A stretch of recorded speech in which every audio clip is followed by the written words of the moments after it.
दोस्तों, जब एक व्यक्ति अनजाने में रात के 2 बजे निधिवन में पहुंचता है और उसे वहां दिखाई देने वाले चमत्कारों का सामना होता है तो वह हैरान हो जाता है।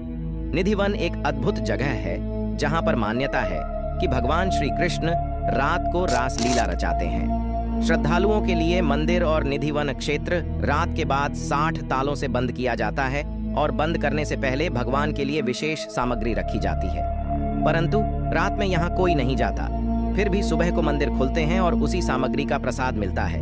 आज के वीडियो में हम एक ऐसे व्यक्ति की कहानी सुनाएंगे जिसने रात को निधिवन में चमत्कार देखा। इस कहानी में क्या हुआ और क्यों रात को वहां जाने की मनाही की गई, इसके बारे में हम जानेंगे। आप सबका स्वागत है हमारे YouTube चैनल पे।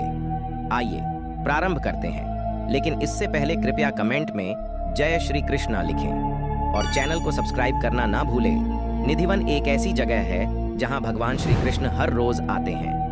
रात को यहाँ पर किसी को जाने की अनुमति नहीं है। जो भी रात में यहाँ जाता है उसे वापस आने की कोई संभावना नहीं है। इसे अंधविश्वास भी माना जाता है, लेकिन कुछ लोग इसे श्री कृष्ण का चमत्कार मानते हैं। इस कहानी में एक चोर जिसका नाम सुरेश था, यह व्यक्ति है जो भगवान को मानता था लेकिन चोरी करता था। जब उसने निधिवन में चोरी की तो उसे एक अजीब सी सजा मिली। ये कहानी बताती है कि कर्मों का फल कैसे मिलता है। वहां की धारणा है कि रात को भगवान कृष्ण रास लीला रचाते हैं। यदि कोई उन्हें देख लेता है तो उसके साथ अनहोनी हो सकती है।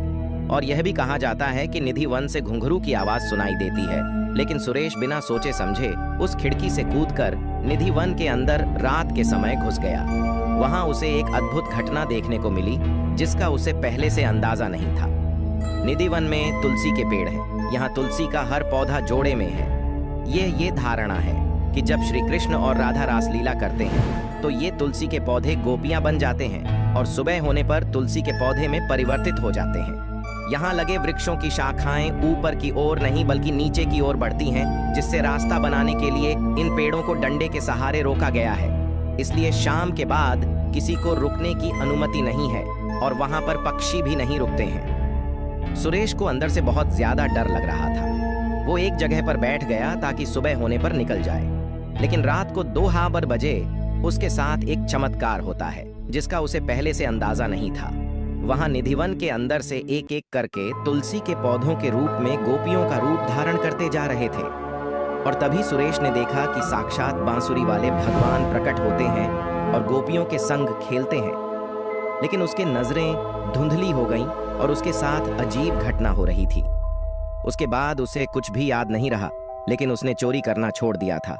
उसने मालिक से माफी मांगी और चोरी की हुई वस्तुओं को वापस दी। सुरेश ने समझ लिया कि भगवान श्री कृष्ण ने मुझे सुधारने का संकेत दिया है और मालिक ने भी उसे किराया वापस देकर उसे घर भेज दिया। उसी दिन सुरेश श्री कृष्ण जी का भक्त बन गया था। उसने सभी बुरे काम छोड़ दिए और भगवान की भक्ति में लग गया। राकेश ने अपना जीवन मथुरा और वृंदावन में ही बिताने का फैसला किया और भगवान की भक्ति करने लगा। रंग महल में भक्तों को श्रृंगार का सामान मिलता है और प्रसाद के रूप में भी वही मिलता है। यहाँ रात को कोई नहीं जाता। कहा जाता है कि जो भी निधिवन की रात को देखने की कोशिश करता है वो सुबह बेसुध मिलता है या बहुत आनंदित होता है। कई लोगों की तो 2-3 दिनों में ही अचानक मौत हो जाती है। शाम के समय मंदिर बंद हो जाता है, लेकिन अगर कोई रसलीला देखने की कोशिश करता है तो वह या तो पागल हो जाता है या फिर भगवान उसकी जिंदगी को बदल देते हैं या फिर वह अच्छा आदमी बन जाता है। कुछ लोगों ने वन की तरफ बनी खिड़कियों को ईंटों से बंद किया है ताकि कोई उन्हें देख न सके। इस वन की कई रहस्यमय कहानियां सुनी जाती हैं। वृंदावन में कई बुर्ज ऐसे हैं जो इस वन से जुड़ी हैं। इस वन की खास बात यह है कि यहाँ की खिड़कियां नीचे की ओर बढ़ती हैं।